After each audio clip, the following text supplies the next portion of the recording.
사람들은 고난이라는 걸 다 싫어합니다. 뭐 고난을 좋아하는 사람 그렇게 없을 거라 생각합니다. 뭐 이렇게 말하고 있는 저도 물론 고난이라는 걸 정말 싫어합니다. 그런데 이 고난이라는 것은 누구도 원하지 않지만은 또 고난이라는 존재는 또 얼굴에 철판을 깔았는지 워낙 뺀질뺀질해서 잘 오는 것이 또 고난이에요. 누구에게 빌어붙는 게 또 고난이에요. 누구에게는 빌어붙고 누구에게는 찾아가가지고 그와 친한 척하면서 그거를 또 같이 호흡하고자 하는 그런 존재가 바로 고난이라는 건데, 그래서 그런가 이 고난이라는 불청객은 모든 사람이 다 싫어합니다. 뭐 이 자리에는 여러분 말이에요. 저도 그렇고 고난이라는 생각을 그런 불청객이 다 싫어하는데, 그런데 중요한 게 있습니다, 여러분. 고난이라는 존재와 어떤 관계를 맺느냐에 따라서 이 고난이라는 존재가 나에게 와가지고 엄청난 힘을 발휘할 수도 있지만, 그 반대로 고난이라는 것이 나에게 와가지고 맥도 못 추고 사라질 수도 있다라는 겁니다. 그러니까 고난이라는 존재를 내가 어떤 존재로 받느냐에 따라서 다르다는 것이에요. 여러분, 예를 하나 든다면 욥 같은 경우를 한번 보면, 욥은 정말 그냥 아무런 생각해도 정말 어이가 없는 고난이라는 불청객이 한꺼번에 밀어닥치게 됩니다. 욥기서 1장을 보면은 사람들은 성경에서 볼 때 욥기서 1장 보면 그냥 그렇구나. 이 사람 좀 힘들었겠다. 별나게 이런 생각을 할 수 있겠지만, 그런데 이 욥기서 1장을 가만히 살펴보고 하는데, 고난의 그 욥의 겪는 그 시련을 보면은 오늘 현대 사람이 겪으라 하면은 제가 생각할 때는 아마 100명 가운데서 90명은 못 견딥니다, 이거. 정말 못 견뎌요. 요즘같이 자살이 유행처럼 살아가지고 되고 있는 이 시대에 이 욥과 같은 이런 상황을 겪으라 하면 겪을 사람이 얼마 없을 겁니다. 그 대표적으로 욥의 고난을 보면은 욥기서 1장 13절 16절을 보면은 욥의 고난이 시작되는 장면이 나옵니다. 하루는 욥의 자녀들이 그 맏아들의 집에서 음식을 먹으며 포도주를 마실 때에 사환이 욥에게 와서 아뢰되 소는 밭을 갈고 나귀는 그 곁에서 풀을 먹는데 스바 사람이 갑자기 이르러 그것들을 빼앗고 칼로 종들을 죽였나이다. 나만 홀로 피하였으므로 주인께 아래로 왔나이다. 그가 아직 말하는 동안에 한 사람이 또 와서 아뢰되, 여러분 16절에 쓰면 어떻게 합니까? 그가 아직 말하는 동안이라 하는 건 뭘 의미하는 거예요? 아직 끝나지도 않았다라는 것입니다.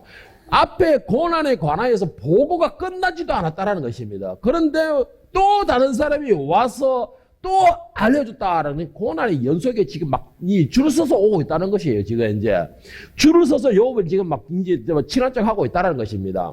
자, 그런 가운데에 이 욥이 그 당시에 그 주변에서는 가장 갑부라고 그랬습니다. 가장 부한 사람이라고 그랬어요. 그건 하나님께서도 말씀하신 정도로 가장 부한 사람이었고, 얼마나 부했는지 그가 길 가다가 불쌍한 사람이 있어 그냥 지나치지 않고 무조건 퍼줄 정도로, 그러면서도 계속 퍼줘도 넘칠 정도로 부한 사람이었다라고 했는데, 그 어마어마한 부의 물질을 다 잃어버린 걸로 끝났을까요? 그것을 끝났으면 얼마나 좋겠습니까? 그래도 욥이 그렇게까지는 힘들어하지 않았을까라는 생각이 듭니다. 자, 그런데 욥의 고난은 여기서 끝나지가 않더라는 것이에요. 욥기서 1장 18절 19절에 보면 그 고난은 계속 이어지는데, 그가 아직 말하는 동안에 또 한 사람이 와서 아뢰되 주인의 자녀들이 그들이 맏아들 집에서 음식을 먹으며 포도주를 마시는데 거친 들에서 큰 바람이 와서 집 내 목동이를 침에 그 청년들 위로 무너짐으로 그들이 다 죽었습니다. 그 어마어마한 물질을 다 잃어본 것도 고난 중에 고난일 건데, 자기 사랑하는 자녀들끼리도 한날 한시에 모두가 다 그냥 못 살아 당했다는 것입니다. 그것뿐입니까? 자기 아내도 저주를 하면서 떠나갔습니다. 거기서 끝나지 않았죠. 그것에 또 위로를 얻기 전에 욥이 또 육신의 질병까지 얻게 됩니다. 그 욥은 한마디로 말하면은 이제는 그냥 숨 쉬는 것 자체가 고난이다라고 말할 수 있을 정도의 그런 상황이 지금 욥의 상황이라고 할 수 있는 것입니다. 말 그대로 숨 쉬는 것 자체가 고난이다. 그러니까 욥이 욥기서를 잘 읽어보면 욥이 그런 고백도 해요. 내가 숨 쉬는 것 자체도 내가 고난이고 안 태어났으면 더 좋았을 거다. 사는 것 자체가 나는 고난이다 가정도로 그 정도로 어마어마한 고난의 순간을 겪고 있습니다. 그런데 욥이 하는 말이 뭔지 아세요? 주신 이도 하나님이시요 거두고 하시는 도 하나님이시요 그 모든 것이 하나님 것이다. 그렇게 고백을 하게 돼요. 자, 여러분. 그런데 요업의 이런 상황과 뭐 요업처럼 이 정도까지는 아니라도 이와 거의 견주기 만만치 않은 사람이 누구냐면 바로 오늘 본문의 요셉이라는 사람입니다. 요셉이라는 사람이에요. 창세기 요셉은 창세기 37장으로 볼 때에 요셉의 생활은 어떠냐? 거의 왕족에 비할 정도로 그 삶을 살았던 게 바로 요셉입니다. 자, 요셉이 어떤 삶을 살았냐? 창세기 37장 3절 4절을 보면 요셉은 노년에 얻은 아들이므로 이스라엘이 여러 아들보다 그를 더 사랑함으로 그를 위하여 채색 옷을 지었더니 그의 형들이 아버지가 형들보다 그를 더 사랑함으로 보고 그를 미워하여 그에게 평안하게 말을 할 수가 없었더라. 3절에 보면은 그를 위하여 채색 옷을 지었더니라는 것은 그 당시에 채색 옷이라는 것은 왕족들, 귀족들이 입는 것이 채색 옷이었습니다. 자, 그런 말로 이렇게 지켜볼 때 요셉은 집에서 아버지와 같이 있을 때는 거의 왕족과 같은 삶을 누렸다라고 볼 수가 있을 거예요. 이런 삶을 사니까는 그의 형제들이 몇 명입니까? 12명이, 11명의 형제가 있죠. 그 형들이 그를 그렇게 좋아하지는 않았을 거예요.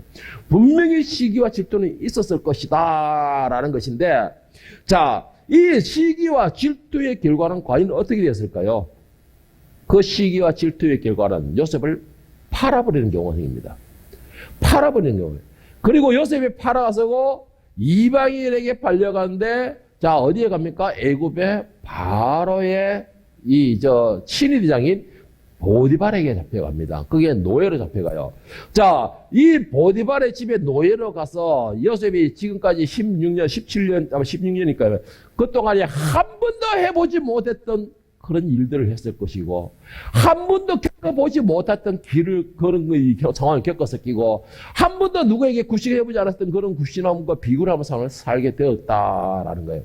자, 그런데 비록 한 번도 해보지 않았고 비굴한 삶이고 정말 비참하고 처참하고 그냥 죽고 싶은 그런 삶일지라도 요셉은 어쨌든 적응하게 됩니다. 그곳에 적응하게 돼요. 비록 노예로 팔려갖고 과거에는 내가 이렇게 어마어마하고 귀한 존재였을지라도 지금 상황에 그래도 적응을 합니다. 그래서 최선을 다하게 돼요. 맡겨진 그 고난에서도 최선을 다하게 됩니다. 무슨 본분이에요?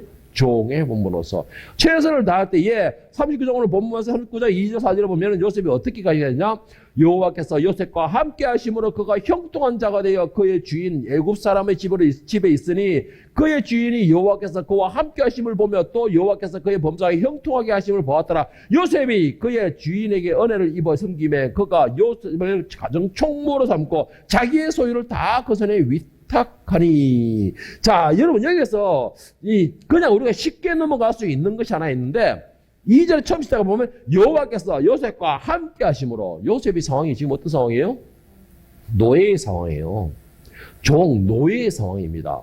그 노예 종의 상황인데 그런데 그가 누가 있다는 거예요? 여호와께서 함께 하시니. 우리가 보통 생각할 때는 기본적인 방법이 이거잖아요. 하나님이 함께 하신다면 뭐가 결과 나와야 돼요? 예?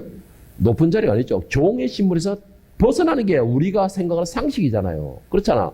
하나님이 함께 하시는데 내가 죄를 지어서 온 것도 아니고 억울하게 형들의 질투를 내가 억울하게 내가 노예로 팔려왔는데 아버지도 보고 싶고 이 동생도 보고 싶고 하는데 내가 억울하게 왔는데 당연히 여호와께서 함께 하시면 내가 이 종의 신분에서 벗어나게 해주는 것이 당연한 거 아니냐? 우리의 상식이잖아요. 그게 아니다 생각할 수도 있을 건데 생각은 어떻게 하냐? 내가 지금 고난 가운데 있는데 내가 힘든 가운데 있는데 사람과 힘들 가운데 있는데 그럼에도 하나님은 나와 함께 하신다. 네. 말이 맞아요? 안 맞아요? 말이 맞아요? 안 맞아요? 우리가 생각할 때는 안 맞아. 우리가 생각할 때는 안 맞아. 우리가 생각할 때는 안 맞아요. 자, 그런데 중요한 게 2절에 뭐냐? 2절의 시작을 어떻게 하느냐? 여호와께서 요셉과 함께 하심으로. 요셉의 본분은 노예예요. 노예로 간 것은 형들이 요셉을 팔았기 때문에 노예로 간 건 아니에요. 궁극적으로 따지면 도구로 사용됐을 뿐이에요. 누구의? 하나님의 도구로. 자, 하나님의 도구로 사용됐을 뿐이에요, 형들아. 자, 그러면 그 요셉이 종으로 간 이유가 뭐예요? 하나님께서 보내신 것이에요. 보디발의 집에 보내신 거라는 겁니다. 하나님께서 보디발의 집에 세워주려고 보낸 거, 아들로 보낸 것이 아니고 노예로 보내셨다는 것이에요. 그러면 결론적으로 뭐예요? 고난 가운데서도 여호와께서 여러분을 붙들고 계신다는 걸 믿으시길 바랍니다. 고난 가운데서도 하나님이 여러분과 함께 하신다는 걸 믿으시길 바랍니다. 하나님은요, 우리가 형통하고 잘나고 높이 세워지고 으쌰으쌰 할 때만 있는 게 아니고 고난 가운데서도 하나님은 함께 하신다는 것이에요. 여러분, 그거는 명심하셔야 돼요. 고난 가운데서도 함께 하시게 되면 어떻게 돼요? 어떻게 됩니까? 3절에 보면은 여호와께서 그의 범사에 형통하게 하심으로 보았더라. 고난 가운데서 붙들고 함께 하시니까 고난 가운데서 형통한 역사가 일어난 거예요. 그러니까 무슨 말이에요? 고난에서 벗어나는 역사가 일어난다는 것이에요. 여호와께서 붙드시니까, 함께 하시니까. 그런데 거기서 붙드는 것만 끝나는 게 내가 고난 가운데서 함께 여호와를 붙들고 함께 하신 게 보이니까는 나만 일어나는 게 아니고 뭐예요? 이방의 우상을 섬기는 그 멸망의 요소인 보디발이 그가 여호와와 함께 하심이 보이더라는 것입니다. 환경을 비관하지 아니하고 환경에 절망하지 않고 환경에 낭망하지 않고 주저앉지 않고 그 과정에서도 노예로서의 삶을 최선을 다하는 그에게 하나님이 그와 붙들고 계시는 것을 보이더라 이 말인 거예요. 그 말인 겁니다. 여러분 이거 얼마나 큰 은혜스러운 일입니까? 그러면은 말하는 게 뭐예요? 여러분 고난은 결국 뭐예요? 그러면 나를 세우는 하나의 도구가 되는 겁니다. 세우는 도구가 되는 거예요. 그런데 문제는 고난이라는 게 아까도 말했지만은 반갑지도 않았지만은 얼굴에 철판을 까고 무조건 들이미는 게 고난이에요. 요셉도 똑같았습니다. 자, 하나님이 요셉을 부른 이유는 보디발의 집에 총리로 세우려고 부르시지는 않으셨을 거예요. 그럴 것 같으면 자기 집이 있는 게 더 나았지. 그렇잖아요. 자, 그런데 더 세우려고 하니까는 그게 맞는 합당한 자기 조건이 되래요. 그러니까는 요셉이 고난이 여기서 내가 이 총리가 되니까 끝났다라고 생각했는데 그것이 아니더라는 것이죠. 12절에 보면은 문제는 뭐예요? 보디발의 엄청난 여인으로 인해가지고 문제는 더 심각하게 변하게 됩니다. 아주 더 심각해져 버려요. 그 여인이 그의 옷을 잡고 이르되 나와 동침하자. 그러나 요셉이 자기 옷을 그의 여인의 손에 버려두고 밖으로 나가매. 자, 왜 이렇게 해버렸을까요? 왜? 이 성경에 나오는 거 보면은 요셉이 참 잘났다는 거예요. 한마디로. 잘났다는 거예요. 이 잘난 것도 문제가 생깁니다. 능력이 있는 것도 문제가 생겨요. 지혜로운 것도 문제가 생깁니다. 제 능력이 있는 게 정말 그거는 남들의 치기의 대상이 돼요. 착한 건 남들의 이용의 대상이 됩니다. 예? 여러분 이게 요셉을 통해서 알 수가 있는 거예요. 요셉을 통해서. 요셉이 잘났거든. 잘나니까 엄청난 여인이 노상 요셉이 집적거리거든. 그런데 요셉은 누굴 두려워한 자다? 하나님을 두려워한 자다. 그러니까 그 집적거림에 안 넘어가는 거예요. 그래 16절 18절 한번 보세요. 그의 옷을 그의 곁에 두고 자기 주인이 집으로 돌아오기를 기다려. 그 말을 그러니까 요셉이 옷을 벗어놓고 도망갔을 때요. 자, 그의 옷을 곁에 두고 자기 주인이 집으로 돌아오기를 기다려. 이 말로 그에게 말하여 이르되 당신이 우리에게 데려온 히브리 종이 나를 희롱하려고 내게 들어왔으나 내가 소리질러 불렀더니 그가 그의 옷을 내게 버려두고 밖으로 도망하여 나갔더라. 얼마나 어처구니 없어요? 얼마나 어처구니 없습니까? 그 결과가 어떻게 됐어요? 요셉은 진짜 이제는 희망도 꿈도 없는 돌이킬 수 없는 곳에 갇히게 됩니다. 20절에 19절 20절 보면 그의 주인이 자기 아내가 자기에게 이르기를 당신의 종이 내게 이같이 행하였다 말을 듣고 심히 노한지라. 이에 요셉의 주인이 그를 잡아 옥에 가두니 그 옥은 왕의 제수를 가두는 곳이었더라. 참 진짜 어처구니 없는 일이죠. 한마디로 할 말이 없는 거예요. 누명을 쓰고 여기까지 와가지고 어떻게 했을 때 이기고 견디고 내가 하나님의 은혜를 이기고 가면서 어떻게 살려고 했는데 누명 때문에 왔는데 또 누명을 썼어. 그리고는 더 비참한 곳에 들어가 본 거예요. 뭐예요? 여러분 이게 오늘 여러분이 겪는 상황과 직장이나 모든 일에서 한번 적용을 시켜보세요. 요셉이 누명을 쓰고 팔려와 버렸어. 저게 꿈꾸는 자다. 네가 우리 위에 서겠다 그러냐? 네가 감히 억울하게 잡혀와 버렸어. 그런데 누명까지 쓰고서 들어가 버렸어요. 자, 여러분 정말 참 이게 참 우리가 생각해도 진짜 답이 안 나오죠. 그런데 이 답이 안 나오는 사람이 또 한 사람이 있어. 여러분이 잘 아는 이스라엘의 위대한 왕이 누굽니까? 다윗이죠. 다윗은 정말로 성경에 보면요 사울에게 충성한 사람이었습니다. 무조건 복종하는 사람이었어요. 그래서 하나님께도 인정받는 사람이었어요. 그런데 다윗이 갑자기 사울과 대조관계가 이루고 사울의 데스노트 1순위 넘버1에 딱 찍힌 이유가 뭔지 아세요? 아주 사소한 거예요. 뭐예요? 질투. 사무엘상 18장 6절 11절에 보면 무리가 돌아올 때 곧 다윗이 블레셋 사람을 죽이고 돌아올 때 여인들이 이스라엘 모든 성읍에서 나와서 노래하고 춤추며 소고와 경쇠를 가지고 왕 사울을 환영하는데 여기까지 왔어. 자, 7절에 보면은 여인들이 뛰놀며 노래하여 이르되 사울이 죽인 자는 천천히요 다윗은 만만이라도 한지에.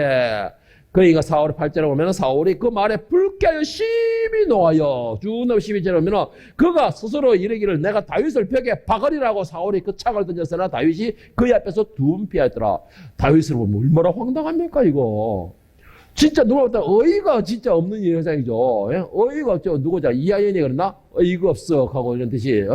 어이가 없는 일이에요. 열심히 충성하고 저가 덜덜덜 떠는 골리앗을 자기가 하나님의 이름으로서 물리쳐가지고 이스라엘 승리를 했는데 웬걸 돌아오니까 상을 줄 줄 알았는데 창이 날라와 버렸어 그냥. 얼마나 황당합니까 이게. 다윗이 그렇다고 억가심정 가진 것도 아니고 오직 모든 영광은 사울 왕이 했지만 결국은 그건 그렇게 되어버렸어요. 여러분 상황을 보면 성경에는 이런 경우 엄청나게 많아요. 그것뿐입니까? 사울의 데스노트 1순위에 들어가다 보니까 사울은 틈만 있으면 군사들 지 하나 잡겠다고 수천 명의 군사를 끌고 다니는 거예요. 그냥 지 하나 잡겠다고. 얼마나 참 어이가 없겠어요 이거. 진짜 누구 따라 다윗 가서 확 그냥 밟아갈까 이런 생각도 들겠는데 그냥. 그런데 다윗은 뭐예요? 그것을 모두 인정을 해버렸어. 수긍을 해버렸어. 자기는 비록 이 진짜 석기에 가득 물이 질질 흘러내리는 그런 동굴 속에 자더라도 하나님의 그 행하심과 그 뜻함에 순종을 한 거예요. 그러니까 그 말이 무슨 말이에요? 사울이 자신을 핍박하고 죽이려 하는 것도 하나님의 계획 안에 있다는 것을 인정을 해버렸다는 것이죠.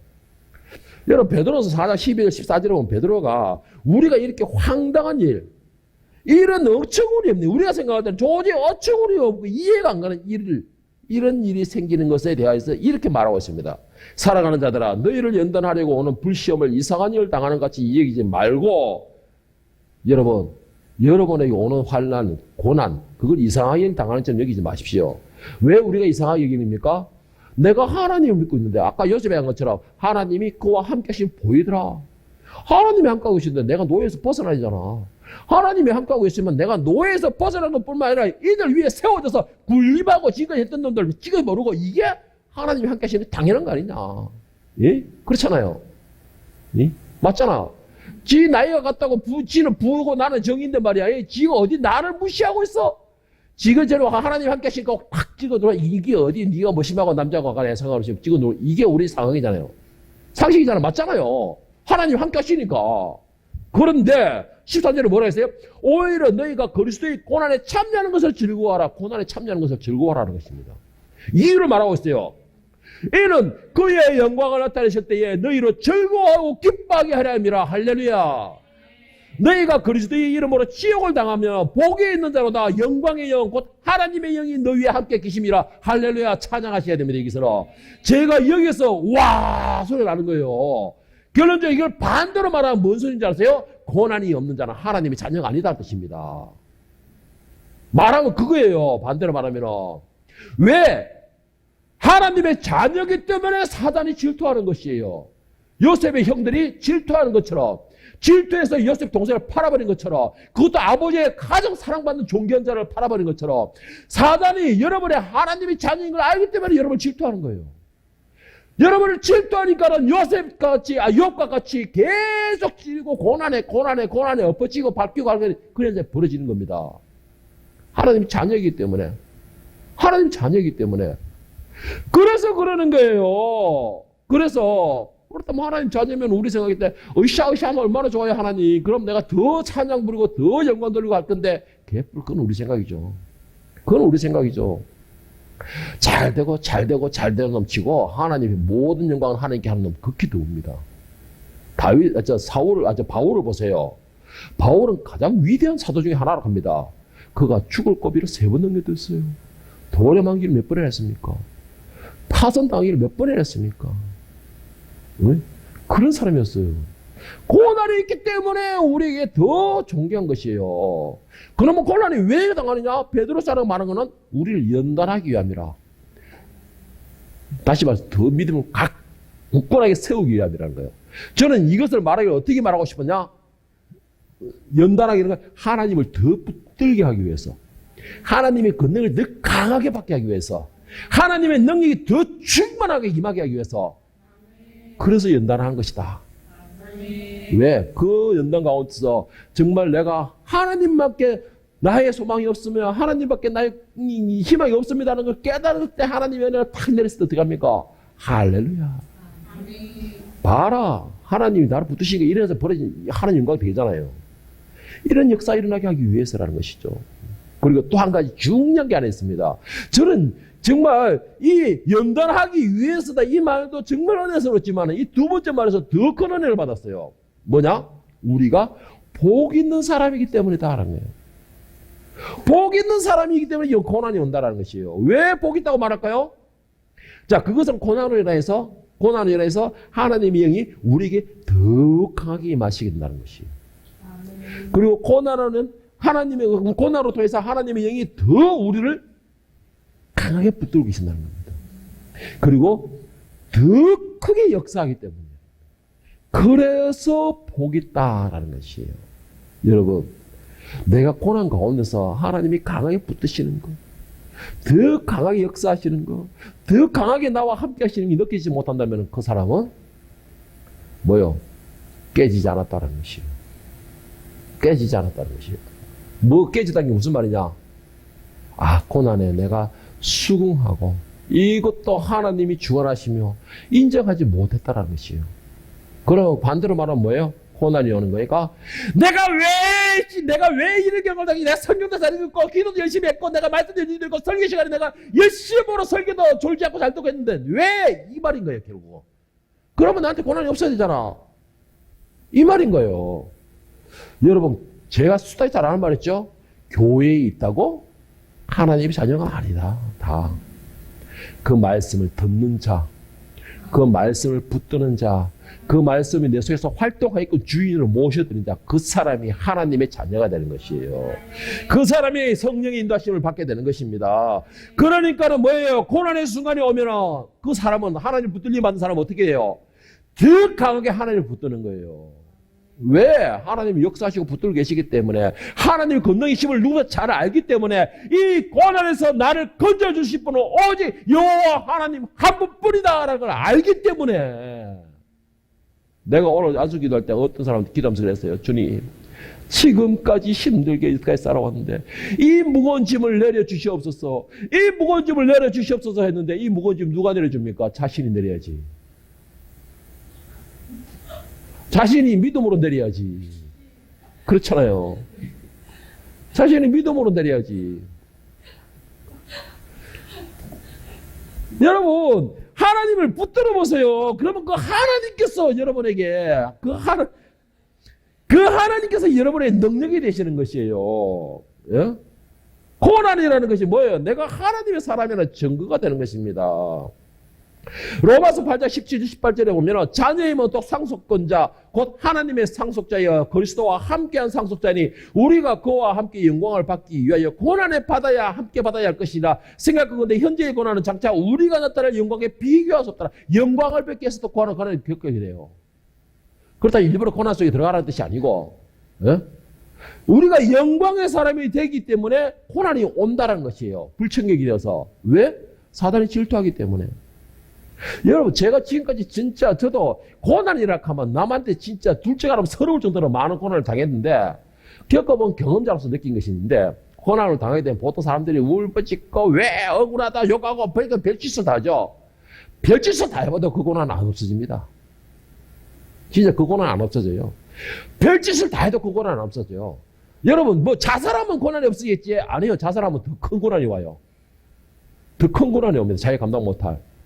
그러니까 고난이 온다 해서 울부짖고 억울하다 욕하고 분노하고 막 손가락질하고 별짓을 해도 고난이 없어질 줄 알았는데 고난 안 없어집니다. 그러면 어떻게 해야 되냐? 무조건 시간은 지나야 됩니다. 그 순간에 시간은 지나야 돼요. 어떤 순간? 하나님이 정하신 그 순간은 지나야 돼요. 하나님이 정하신 그때는 지나야 돼요. 그리고 또 한 가지가 있어요. 나에게 고난이 온다고 내 수단과 방법을 다해서 그걸 헤쳐나가려고 하죠. 내 방법은 절대 헤쳐 못 나가요. 제가 경험을 그거였어요. 옛날에 사업할 때 카드 빚내었을 때 막 전화 와가지고 내일까지 갚아야 된다. 아니면 뭐 어떤 온갖 협박 당했어요. 그 당시에는 협박이 많았어요. 지금은 뭐 그게 법적으로 금지되어 있지만 협박이 엄청 많았어요. 정말 사람이 노이로제에 자살하고 싶은 생각이 들 정도였어요. 그 정도로. 그래서 막 사방에 발방에 막 노래 엄청 합니다. 그래가지고도 결국은 해결을 못해요. 그런데 내일까지 안 하면 뭐 죽을 것처럼 이야기하는데 내일 지나가. 내일 지나가더라니까 그냥. 그 지나가고 난데 아이고 뜻대로 하십시오 주님. 주님만 붙들으니까 그거 어떻게 해결돼 있더라고. 여러분 왜 그런지 아세요? 저는 이 말을 하고 싶어요. 고난의 순간은요, 내가 아무리 혈기 내고 발버둥을 친다해서 그것은 빨리 지나가지 않습니다. 다만 내가 그것을 견디고 인내하는 사람에게는 넘겨지는 역사가 일어나요. 어떻게? 하나님이 정한 시간이 그 시간까지거든. 어떤 상황이든 간에 하나님이 정하신 그 시간은 지나야지만이 그 고난은 없어져요. 그렇다면 우리가 어떻게 해야 되겠습니까? 고난이 온다고 막 욕하고 막 그러면 어차피 지나가지 않는데 결국 뭐가 해요? 내 영혼이 손상이 돼버려요. 내 영혼이 손상이 돼버려요. 그리고 하나님이 여러 말은 그렇지만 하나님 삐지게 만드는 거예요. 그거는. 그런데 내가 그래도 어차피 내가 해결 안 되는 거 주님 믿습니다. 고난이 닥치고 치밖에 어쩌가 다도 주님 믿습니다. 그러면요 주님께서 해결하시는 거예요. 그럼 나에게는 더 큰 영광의 자리가 되어버리는 겁니다. 고난이라는 것이 어차피 겪는 것인데요. 어떤 방향을 겪느냐에 따라서 고난이 힘을 발휘하게 되고 아무리 힘을 발휘 못하는 경우가 생기더라는 것이죠. 여러분 저는 이걸 또 분명히 말씀드리고 싶은 게 있습니다. 내가 고난이나 환난 가운데서 불평하고 손가락질하고 원망하고 막 그러는 순간에도 중요한 거 기억해야 될 거, 그 순간에도 하나님은 나와 함께 하신다는 것이에요. 그 순간에도 하나님은 함께 하신다는 거예요. 예를 들어서 이스라엘 백성들이 광야에 40년 동안에 내가 왜 여기 있니? 왜 여기까지 끌고 왔니? 먹을 것도 없고 물도 없고 없다 그랬는데 그 순간에도 하나님은 불기둥과 구름기둥으로 함께 하셨어요. 떠나지 않으셨어요. 그것을 우리는 잊으면 안 돼요. 그것을 잊는 순간에 광야에서 길을 잃게 돼버려요. 광야에서 길을 잃게 돼버려요. 내가 어쩌다 보면 너무 힘들면 요셉도 그랬다, 욥도 그랬듯처럼 뭐 불평은 나올 수 있겠죠. 하나님 정말 내가 계신다고 안 계신다고 내가 참 거부는 못하겠고, 하나님 진짜 바보라고 내가 참 욕은 못하겠고, 하나님이 참 어디 출장 가시냐고 내가 말은 못하겠고, 왜? 다 알고 있으니까니. 다 알고 있으니까니. 그런데 참 너무하시네요. 이렇게 말을 할지라도 중요한 거는 이 순간에 하나님만이 나를 건질 수 있다라는 믿음만큼은 그 줄은 놓지 마시기 바랍니다. 오늘 제가 여기서 여러분 앞에서 하나님 말씀을 전하게 된 것도 바로 그 줄을 놓지 않았기 때문이에요. 우리 사모님도 그 줄을 놓지 않았기 때문이에요. 때로는 하나님 정말 왜 이랬습니까? 우리 버렸으면 이런 말을 했을지라도 그래도 하나님만이 우리 살릴 수 있는 분이라는 그 줄을 놓지 않았기 때문에 우리가 명심해야 될 거 하나 있습니다. 여러분 환난이나 고난 아무나 오지 않습니다. 정말 그건 아무나 오지 않아요. 환난이나 고난은 오직 하나님 앞에 택함 받은 자들, 하나님의 자녀인 사람들, 하늘의 상속권자에게만 특별히 내려지는 거라고 저는 봅니다. 왜? 고난이 누가 줍니까? 사단이 주는 것이잖아요. 사단이 주는 것이잖아요. 하나님이 시키는 것은 연단이라고 하죠. 그 연단에는 우리가 이길 수 있는 방법을 알려주십니다. 하나님은. 길이 없는 연단을 주지 않으셔요. 이유 없는 연단을 주지 않으셔요. 그리고 무턱대고 때리지 않으셔요. 하나님은. 절대 그러지 않아요. 그렇다면 고난은 우리가 상상하지 못한 요셉과 같은 고난은, 욥과 같은 고난은 누가 주느냐? 사단이 주는 거예요. 사단이 주는 거예요. 그런데 그 고난을 경험하면 나는 뭐에 최소한 하나님의 자녀라는 증거를 누가 하는 거예요? 사단이 인정하는 것이에요. 사단이 인정하는 것이에요. 예수님이 가는 곳마다 제일 먼저 나와가 소리 지르는 게 누구예요? 귀신 들린 자들이었어요. 당신이 누구인지 나는 압니다. 사람들은 예수님의 빵 얻어먹으려고 쫓아다니고 있었는데 그리고 기적의 순간이 일어나면 사람 살리는 거 보면 와 이러려고 쫓아다니고 있는데 귀신들은 알았다라는 것이에요. 당신이 누구인지 나는 압니다. 거룩하신 분의 아들입니다. 제일 먼저 하는 게 귀신이었어요. 그렇다면 사단이 여러분이 하나님의 자녀인지 아닌지 제일 먼저 하는 사람이 누굴까요? 사단이에요. 그러면 여러분들에서 제일 대적하고 제일 원수가적인 자는 누구예요? 사단의 노예예요. 그렇잖아요. 그렇죠? 사단의 종이에요. 대적 관계니까. 이기려고 덤벼드는 거예요. 여러분 사단의 정략법이 뭔지 알아요? 제일 처음에는 희희낙낙술법이에요. 희희낙낙술법. 뭐예요? 서로가 좋다 내 편 하면서 적게 하는 짓이에요. 사단의 전략이. 그런데 그게 잘 안 넘어가잖아요. 그 다음부터는 힘으로 위협을 합니다. 사단의 전략이에요. 그 전략을 안다면 1차적인 희희낙낙부터 일단은 너는 사단, 나는 왕 같은 제사장.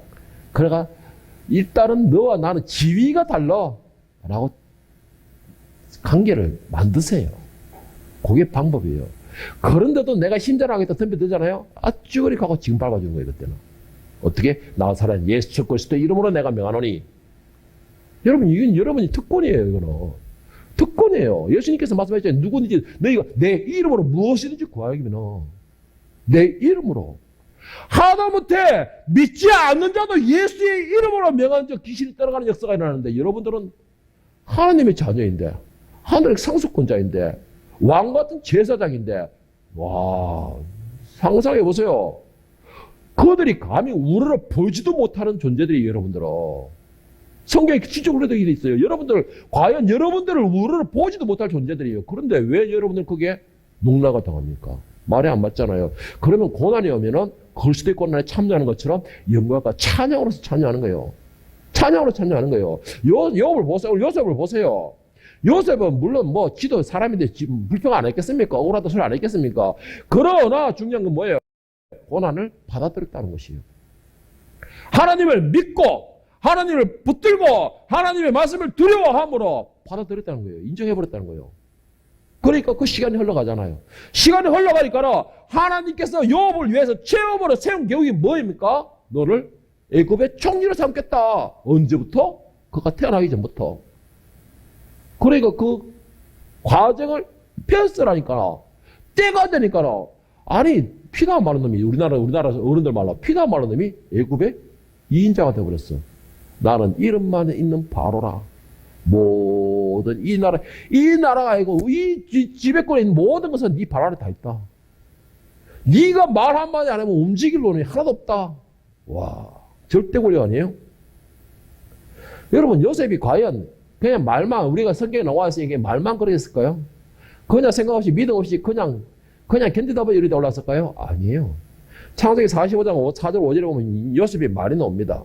요셉이 형들에게 이르되 내게 가까이 오소서. 그들이 가까이에 가니 이르되 나는 당신들이 아우 요셉이니 당신들이 애굽의 판자라. 당신들이 나를 이곳에 팔았다고 해서 근심하지 마소서. 한탄하지 마소서. 하나님이 생명을 구원하시려고 나를 당신들보다 먼저 보내셨나이다. 자, 이게 무슨 장면이냐? 야곱이 죽고 난 장면 아닙니다. 요셉과 형들이 처음 만났을 때 장면이에요. 요셉과 형들이 요셉이 자신이 동생인 걸 처음으로 밝힌 그 장면이에요. 그 장면이면은 아직까지 이 속에 이런 게 있을 거예요. 그런 장면일 겁니다. 그러나 절대 그런 표현을 하냐고 당신들이 나를 판 것은 당신들은 하나님의 도구였을 뿐이라는 것이죠. 왜? 많은 생명들을 살리기 위해서 애굽의 2인자로 만들기 위해서 하나님이 보내신 것이다. 여러분 고난을 내가 받아들이는 것은 바로 이것이 받아들이는 것이에요. 고난을 피하는 것은 왜가 되는 것이지만 고난을 받아들이는 것은 주여 찾는 거예요. 그 순간에도 주님 찾는 거예요. 하나님 믿습니다. 나 하나님의 딸 맞죠? 하나님의 아들 맞죠? 하나님께서 이 순간도 함께 하시는 게 맞죠? 비록 광야이지만 이 광야에서도 하나님이 나에게 구름기둥과 불기둥으로 함께하고 계시죠? 아침이면 내가 꿈을까 만나는 주시 계시죠? 저녁에는 고기 먹으라 매출하게 주시죠? 목마르니까 바위를 탁 뜯어서 물 보내주시죠? 믿는 거예요 그냥. 그러면 우리는 비록 광야에서 괴롭지만 그것을 누리는 겁니다. 하나님의 은혜는 그 속에서도 풍부하게 임하고 계시잖아요. 이스라엘 백성들이 광야를 벗어난 게 아니에요. 광야 안에 있었습니다. 광야는 뭐예요? 사막이에요. 나를 빠뜨리고 분시무시하고 결코 편한 데가 광야 아니 고난의 길이 광야입니다. 그런데 그 광야에서 하나님이 계시니까는 물도 있고 만나도 있고 고기도 있고 다 있잖아요. 다 있잖아요. 여러분 고난은 사단이 질투로 오기 때문에 그 고난에 내가 그냥 대항하고 싸우고 한다면 결국은 사단이 질 수밖에 없어요. 질 수밖에 없습니다. 그런데 여러분 저는 분명히 말씀드리게요. 사단이 주는 고난이 세면 센수록 여러분 더 하나님 강에 붙으신다는 걸 기억하시길 바랍니다. 그리고 또 한 가지 고난이 강하면 강할수록 하나님의 역사는 여러분에게 더 강하게 임한다는 거. 어떤 정도? 믿지 않는 자들이 증거해 줄 정도로 보디발이 요셉이 보고 하나님이 함께 하심을 보았다는 것처럼 고난의 강도가 강하면 강할수록 하나님이 더 강하게 붙으시고 더 강한 권능으로 여러분에게 행하신다는 걸 믿으시길 바랍니다. 여러분 요셉과 또 다윗과 같은 사람이 되기를 원하십니까? 그런 위대한 존재가 되시길 원합니까? 그렇다면 지금 이 순간에도 아니 지금 여러분의 상황이 어떤 상황이든 간에 그 순간에도 여러분의 그 상황에도 하나님이 함께 하시고 계신다는 것을 믿으시기를 바랍니다. 그리고 또 한 가지 그 하나님이 여러분을 향해서 그 힘들고 어렵고 정말 내가 괴로워하는 그 순간에도 성령님 여러분께 말씀을 하고 계신다는 걸 기억하시길 바랍니다. 그 음성을 듣기를 바랍니다. 말씀을 아무리 많이 하시면 뭐예요? 내가 듣는 내가 안 들으면은 그 말씀은 헛되게 호고 메아리 울리밖에 안 되잖아요. 메아리밖에 안 되지 않아요. 그러니까 여러분 꼭 기억하시기 바랍니다. 내가 어떤 상황이든 그 순간에도 하나님이 함께 계시고 그 순간에도 하나님은 지성소에서 나와 함께 하시며 말씀하신다는 것입니다. 그러면 여러분들은 그 말씀을 듣기를 바랍니다. 그리고 그 하나님이 나를 손을 꼭 잡고 광야를 가고 계시듯이 나는 그 하나님의 손을 꽉 붙들고 놓지 말기를 바랍니다. 그러면은 여러분이 그 순간이 어떤 순간이든 간에 그 순간은 정말 복된 순간이 될 것이고 그리고 찬양하는 순간이 될 것이고 여러분들이 더 세워지는 역사가 일어나는 순간이라는 것을 믿으시고 그 고난의 순간에 여러분이 하나님의 자녀, 하늘의 상속권자, 하나님의 복된 자라는 것을 증명할 수 있는 그 길이 될 수 있기를 예수님의 이름으로 간절히 축원합니다.